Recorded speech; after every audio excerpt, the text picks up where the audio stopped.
No. Have you any idea why? Delay. Yes. And what is that? I am not completely like other people. What do you mean by that? People dislike me because I am not completely like them. And in what way are you different?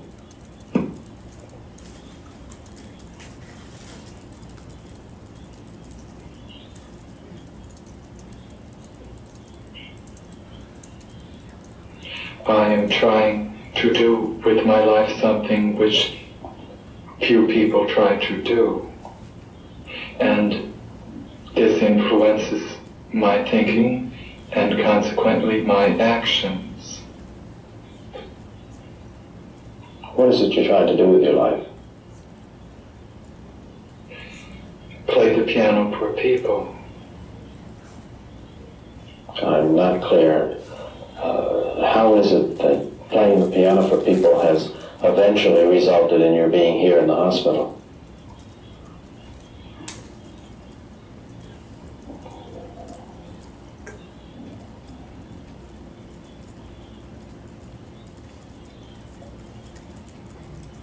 I sit differently when I play the piano, and when I'm away from the piano I occasionally look differently from other people, and this has caused dislike from people. They dislike you because you sit differently at the piano? Yes. What way do you sit at the piano that people would dislike you?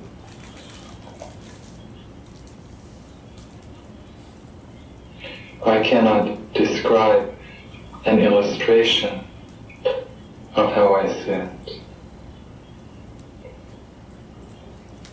Then I can't imagine it, that it would make people angry at you or at least dislike you. How do you know they dislike you?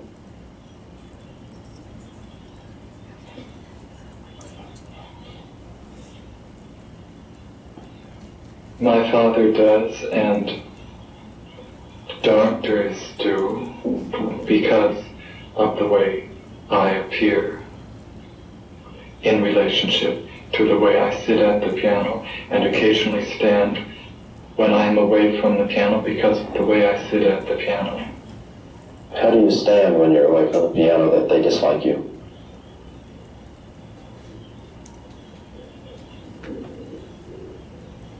I can't describe an illustration. Does it feel to you any different from the way other people stand?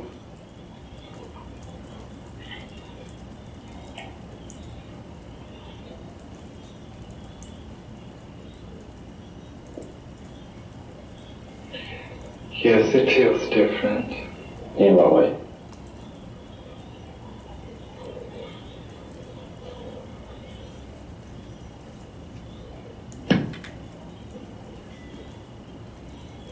This is becoming too involved to describe.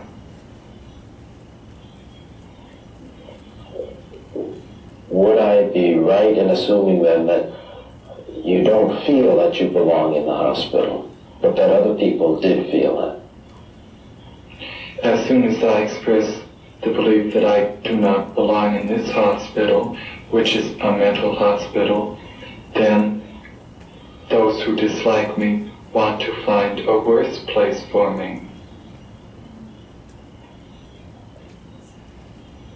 I'm not sure I understand. Could you make that clearer for me?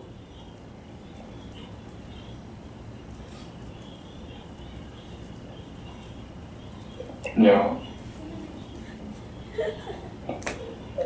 Is this a way of... A hospital? Yes, I can.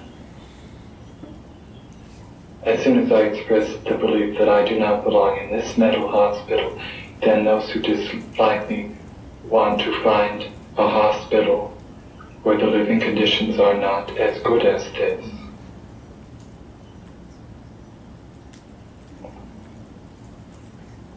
But why are you in the hospital in the first place? I'm not clear.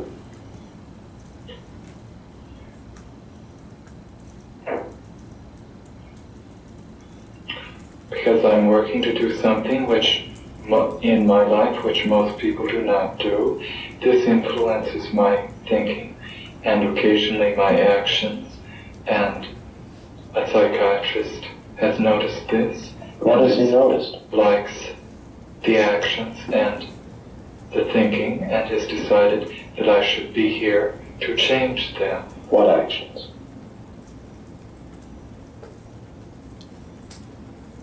How I talk and how I look right at this moment. And how would you describe the way you're talking and looking right at this moment? As other people talk, and at this moment, however, I've been told that it is not the way other people talk and look. Have you any idea in what way it's not like others? No, because I believe it is as other people talk.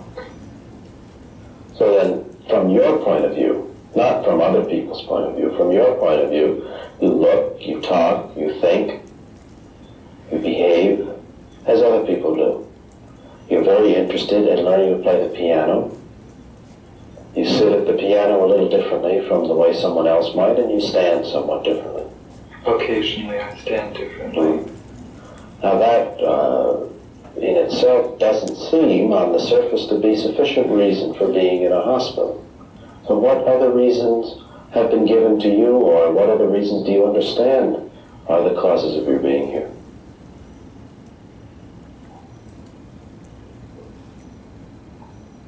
I'm supposed to not be mentally well. Oh. And what's supposed to be wrong with you? No doctor has told me. It's hard to believe. I tell the truth. What are your plans? If things should go well, if you were to leave the hospital, then what?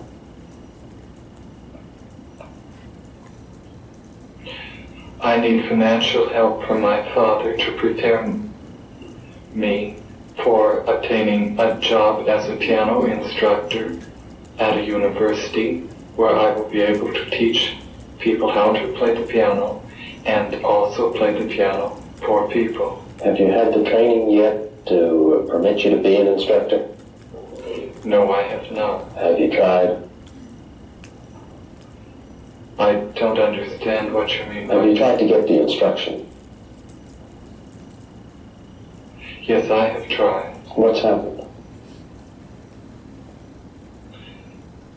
I have not had the correct environment for the instruction, nor the correct financial help for the instruction, nor the correct instruction. Have you been accepted for such instruction?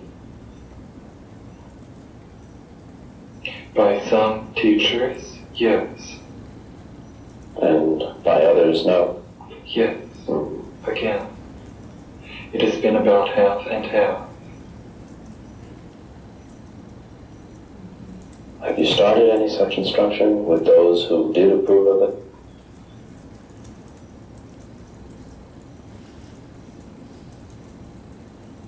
Yes. And how's it gone?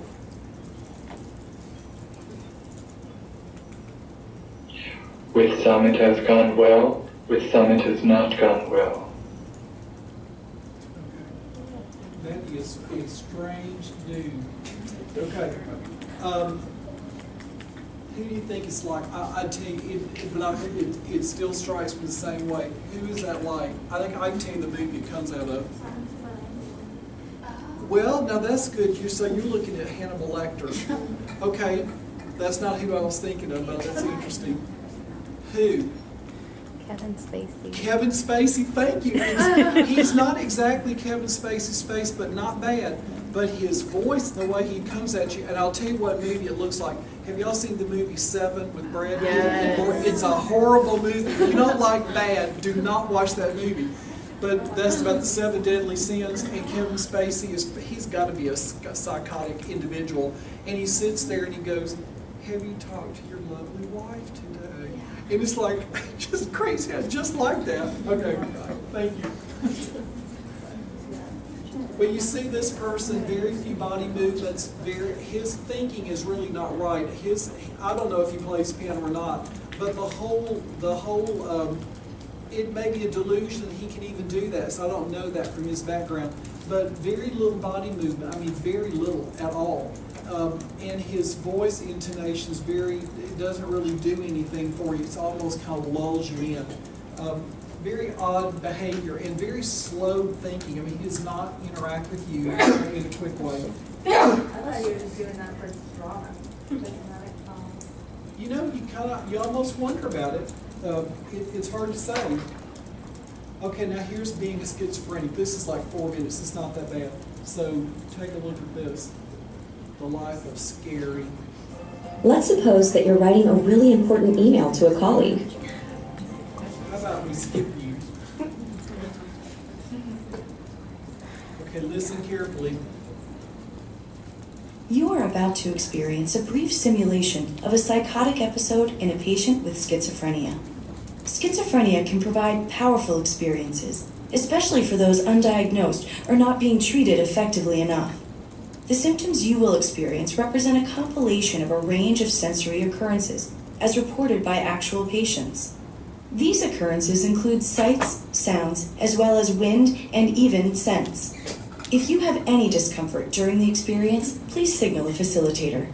If you raise your hand, I'm just going to leave you on your own.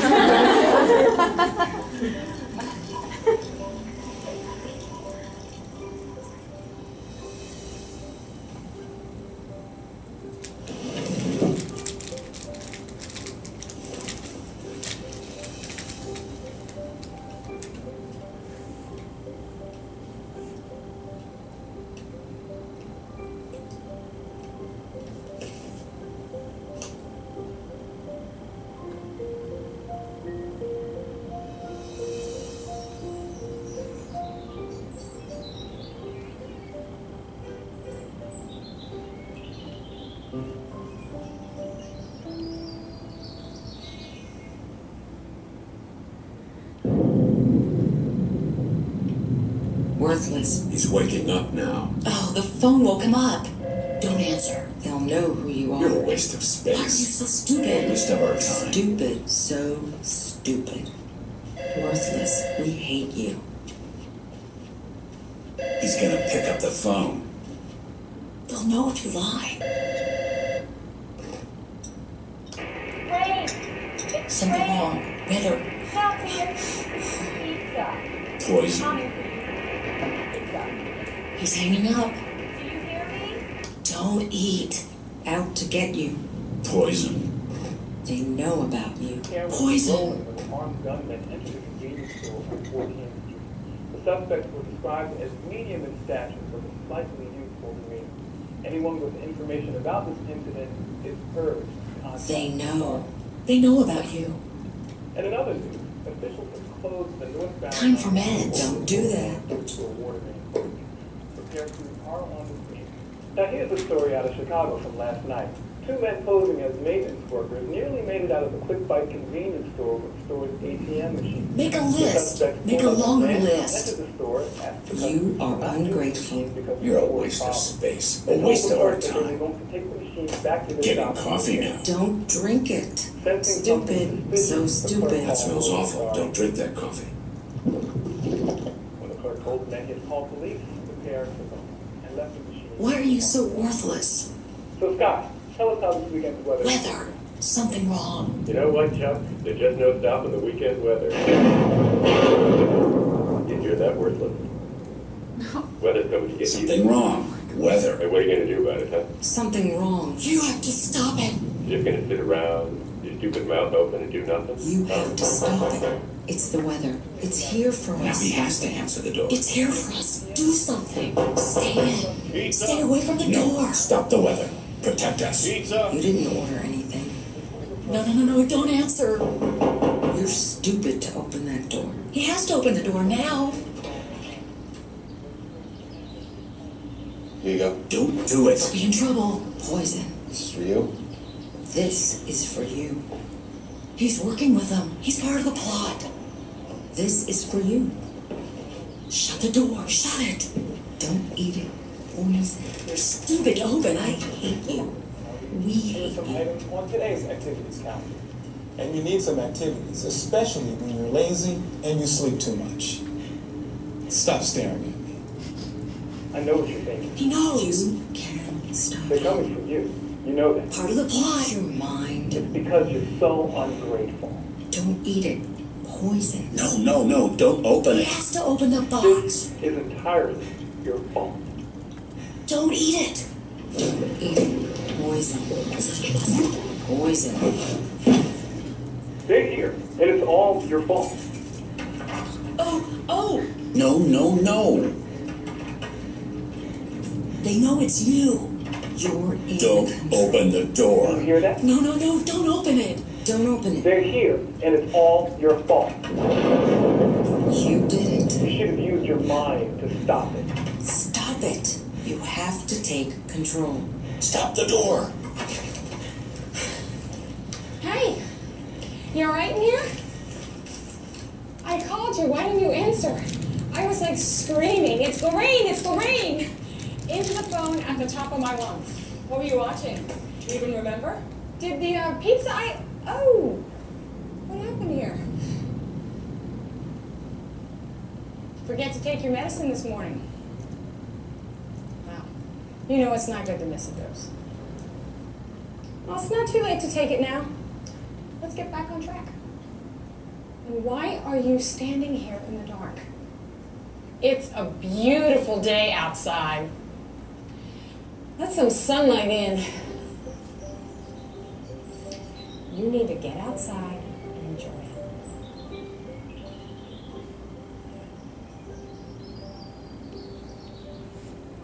This experience is intended to heighten your awareness of the conditions affecting breakthrough symptoms in patients with schizophrenia, who may be in need of efficacious treatments. It is not meant to suggest that all of the symptoms depicted here are displayed by all schizophrenics. There is no typical case of schizophrenia. Janssen is one of the companies that makes one of the antipsychotics. This person had classic Schneiderian symptoms,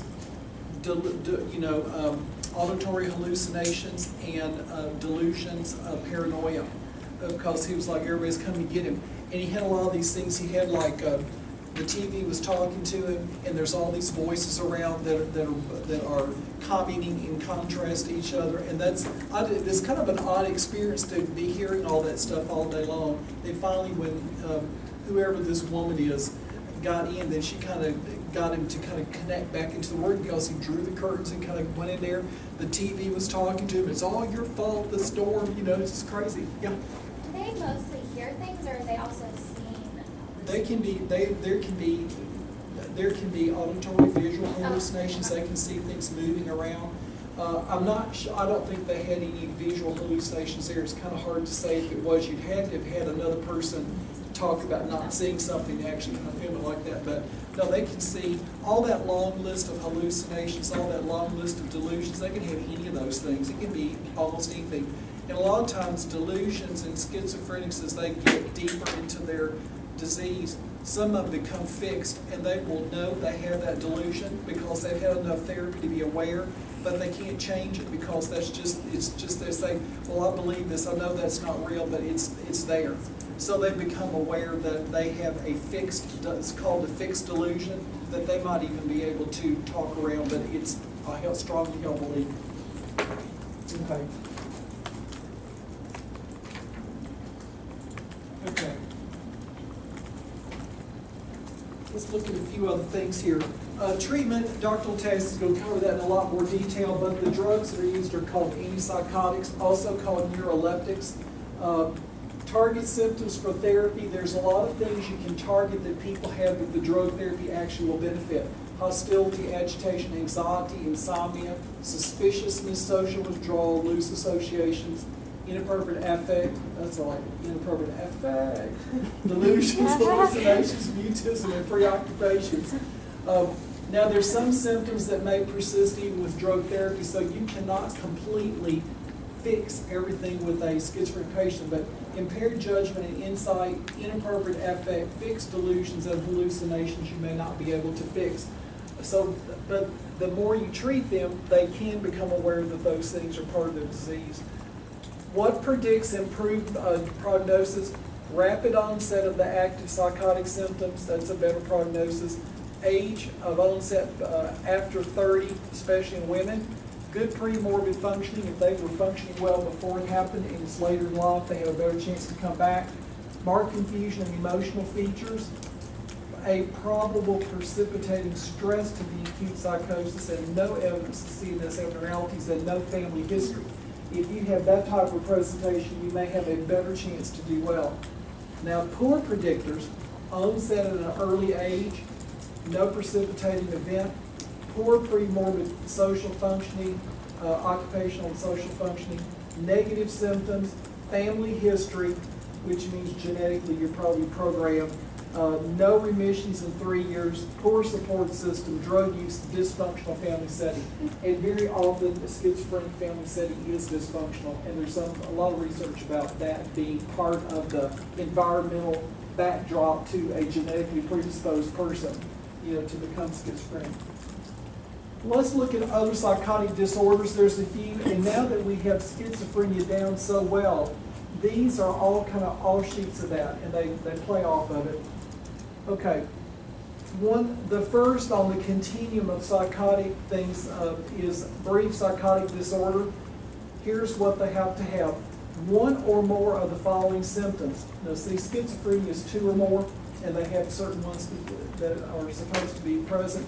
Here it's 1 or more of the following, and one of them has to be 1, 2, or 3. So they have to have delusions, hallucinations, or disorganized speech.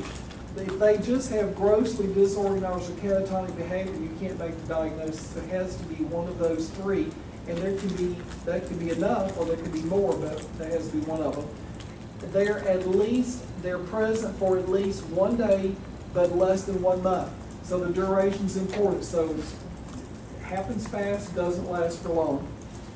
The disturbance is not better explained by other psychiatric diagnoses or drugs or medical conditions. Okay, so brief psychotic disorder. You may see this in the ER. Somebody kind of comes in. A lot of times in the ER it's drug-induced. They've taken something, they've got an overdose, and acting bizarrely. But 9% of cases of first onset psychosis are diagnosed as brief psychotic disorder. Twice as common in women than men. It's a sudden onset within 2 weeks, usually without a prodrome, usually emotional turmoil and confusion. The level of impairment is fairly severe, so much so that they might have to have supervision just to help them keep protecting them from making bad choices, so they would not necessarily, there wouldn't be somebody released their own recognizance. You'd have to have somebody around to help them. Despite of high rates of relapse, the overall outcome is good. So when you have a very small phase and you have 1 symptom in this group, at least, and it's short term, then it's a brief psychotic disorder. But what if it lasts longer? Okay. I love that picture, it's so creepy. It looks like Damien from The Omen. Have y'all seen that? It does look like him. I thought, and I tried to go back on the picture, and it really doesn't. It's just really specific for schizophrenic disease. Okay, schizophreniform, 2 or more. See, we got the same set of, we got a few more things in here. See, this one's 1 or more of the big ones. This one is 2 or more of the following during a 1-month period, and at least one of the 2 must be the 3 I've got in yellow: delusion, hallucination, disorganized speech. They can also have the other cardinal symptoms of the psychotic disorder, but they have to have one of those 3. Okay. Then an episode of the disorder lasts at least 1 month, but less than 6 months. So your brief psychotic disorder, at least 1 day, less than 1 month. Schizophreniform is at least 1 month, but less than 6 months. When the diagnosis must be made without waiting for recovery, it is qualified as provisional. But look at the little fine print here. If it lasts over 6 months, the diagnosis is changed to schizophrenia. Sometimes when somebody walks in the door and they haven't had 6 months of a disorder, but the symptoms they have could be schizophrenia, they might be called schizophreniform provisional, and then you keep watching, and if it doesn't really clear, if it goes on to 6 months, then it becomes schizophrenia. In fact, with all of this schizophrenia spectrum of disorders, you could be brief psychotic disorder, but at the 1 month period just keeps going on. Now you're in schizophreniform if you have the symptoms to pair up with it, and then you can become schizophrenia. Okay, you have to rule out schizoaffective disorders and depression, bipolar, and the disturbance doesn't come from some other disease or a drug overdose of some sort. Schizophreniform, the duration of illness distinguishes the brief psychotic disorder, like I said, 1 day to less than 1 month. Schizophreniform is one month to 6 months, and greater than 6 months is schizophrenia. So those three diagnoses operate together, and you can see that the requirements to achieve a diagnosis of brief psychotic disorder or less, then you move to schizophreniform, it kind of moves up into the same league as schizophrenia, and then the duration actually defines it. Prevalence is 1/5 that of schizophrenia, so it's not that common. The development is similar to that of schizophrenia, so it's like an insidious onset. It's all that same course we talked about. This is the interesting part. 1/3 of patients with schizophreniform recover within 6 months, so that locks their diagnosis as schizophreniform disorder. The remaining 2/3 eventually receive a diagnosis of schizophrenia or schizoaffective disorder, and we're going to just look at that here in just a second. Schizoaffective disorder. I will tell you the criteria when you look at it, it's like, what? But then I got an example of what it looks like. Basically, you have to have schizophrenic, delusional, psychotic symptoms going on in the background for a defined period of time. And in the middle of that set of symptoms, there has to be an affective episode. There's either a manic episode or a, who's that? Okay. So in schizoaffective, you have to have a psychotic episode running for the defined period of time. And in the middle of that, an affective disorder pops up and goes away. So it can be manic or it can be major depressive episode. That was kind of funny. Right. Okay. So here's an uninterrupted period of illness during which there is a major mood episode, either depression or manic, concurrent with criterion A of schizophrenia. That's those the big symptoms, the big five. Okay. The major depressive episode must include depressed mood. So you know how in depression you can have depressed mood or inability to have pleasure. It has to be depressed mood to fit this diagnosis. The delusions or hallucinations for 2 weeks or more in the absence of a major mood episode during the lifetime of the lifetime duration of the disorder. Symptoms that meet criteria for a major mood episode are present for the majority of the total duration of the active and residual portions of the illness, and then the disturbance is not attributable to something else. Okay, it's gobbledygook. Look at this. This will help you understand what it has to be as a course. An individual may have a pronounced auditory hallucinations and persecutory delusions for 2 months before the onset of a prominent major depressive episode. So they got a psychotic thing going on, and now they have a major depressive episode show up. The psychotic symptoms and the full major depressive episode are then present together for 3 months, okay, the majority of the time. Then the individual recovers completely from the major depressive episode, but the psychotic symptoms persist for another month before they too disappear. So during this period of illness, the individual symptoms concurrently meet criteria for a major depressive episode and criteria A for schizophrenia. And during the same period of illness, auditory hallucinations and delusions were present both before and after the depressive episode. So basically, schizoaffective, you have schizophrenia-like symptoms that last for the period of time, and in the middle of it, some affective disorder pops up, depression or mania. And then then it goes away, and then you still have the auditory or hallucinations or whatever. The typical onset is in early adulthood. Usually what you see, but it can really happen anytime. It's approximately 1/3 as common as schizophrenia. It's associated with social occupational dysfunction. There's a suicide risk. The therapy for a schizoaffective disorder is the therapy for schizophrenia and for the associated affective disorder. So it could be antipsychotics, antidepressants, and or mood stabilizers that's indicated by whatever affective disorder they've got. There we go. And then the final thing that we've got, so I can clear some space for Dr. Latassi, substance, medication, induced psychotic disorder. A lot of things here. Amphetamines, hallucinogens, cocaine, marijuana, heroin, inhalants, prescription psychotherapeutics. You know, people steal drugs now to have fun, you know, so they go raking through the houses of people taking drugs and just take a couple out and do something. But you have to have the presence of one or both of the following symptoms: delusions or hallucinations. There is evidence from the history, physical exam, or lab findings of both 1 and 2. You got to have those. And then the symptoms and criteria they develop during or soon after using a substance. The involved substance or medication is capable of producing it. It all reduces down to time course. When did these symptoms start? When did you start using all this other stuff? If they started using all this stuff, the outside agents, and then they had these symptoms, then you have a pretty good timeline, particularly if that drug can cause it. Disturbance is not better explained by a psychotic disorder that is not substance or medication induced. The evidence of an independent psychotic disorder could include the following. If they have symptoms of psychosis before they took the substance or medication, then that kind of beats the point. I mean, it doesn't make sense. They didn't take it before. The symptoms persist for a substantial period of time after they've gotten out of withdrawal or severe intoxication with the drug.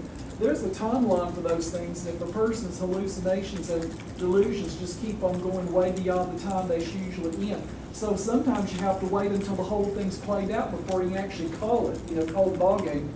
And then there is other evidence of an independent non-substance or medication-induced psychotic disorder. That is history of recurrent non-substance medication-related episodes. The disturbance does not occur exclusively during the course of a delirium, and the disturbance does not cause, the disturbance does cause significant distress in one of the areas of functioning. There's a note here. You might ask yourself, why don't they get a diagnosis of substance intoxication or substance withdrawal? Because DSM-5 has those categories. You could be substance intoxication or substance withdrawal. The distinction is when the symptoms and criteria A, hallucinations, delusions, negative symptoms, those things are available. When they predominate the picture and when they are sufficiently severe, then that's where you actually call it a drug-induced psychosis and not just drug withdrawal or drug intoxication. I've listed out some things that can be a problem, and I already listed those earlier, but these are the big ones. In Oklahoma, a lot, this is a meth state, cocaine's out there, all kinds of prescription drugs, PCPs floating around still, alcohol can do it, marijuana can do it, and that's it. Okay, any questions about this? I think you've got a good feel for what psychosis, schizophrenia is, and then that range of things that can pop up on the radar screen. Okay, any questions at all? Isn't that stuff weird? Yes. Cool. Okay, why don't y'all take maybe 5 or so and let Dr. Latassi get set up and she'll finish it off.